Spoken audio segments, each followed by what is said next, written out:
అనంతపురం జిల్లా కళ్యాణదుర్గం నియోజకవర్గంలో ఎమ్మెల్యే అమిలినేని సురేంద్రబాబు యువత కోసం ఉద్యోగ ఉపాధి కల్పించడమే లక్ష్యంగా దాదాపు 200లకు పైగా కంపెనీలతో మెగా జాబ్ మేళా నిర్వహిస్తున్నట్లుగా నిరుద్యోగులకు తెలిపారు. మెగా జాబ్ మేళా కళ్యాణదుర్గం మున్సిపాలిటీ పరిధి జ్ఞానభారతి పాఠశాలలో నిర్వహిస్తున్నామని, ఇప్పటివరకు 8,000 మందికి పైగా ఉద్యోగ మేళాకు రిజిస్టర్ చేసుకున్నారని, రిజిస్టర్ చేసుకున్న యువకులు హాజరై జాబ్ మేళాను సద్వినియోగం చేసుకోవాలని ఎమ్మెల్యే సురేంద్రబాబు తెలియజేశారు. మన కళ్యాణదుర్గం ప్రాంతాన్ని కూడా అభివృద్ధి బాటలో నడిపించాలనే దృఢ సంకల్పంతో మనం రేపు ఎల్లుండి అంటే 13, 14వ తారీఖు నిరుద్యోగులకు అందుకు జాబ్ మేళా అనే కార్యక్రమం నిర్వహించడం జరుగుతుంది. ఆ విషయం మీకు కూడా ఇంతకుముందు కూడా తెలియజేశాం.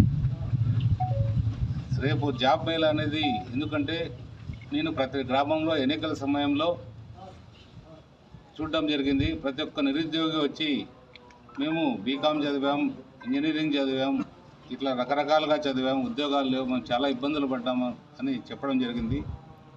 ఆ రోజు ఒకటే అనుకున్నాం, నిజంగా ఇది వెనకబడిన ప్రాంతం, ఈ ప్రాంతంలోకి నేను రావడం నేను అదృష్టంగానే భావించాను.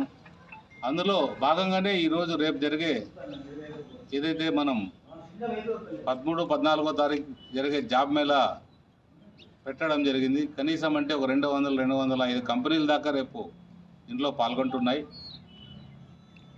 ఒక 8,000 మంది దాకా అప్లై చేసుకున్నారు.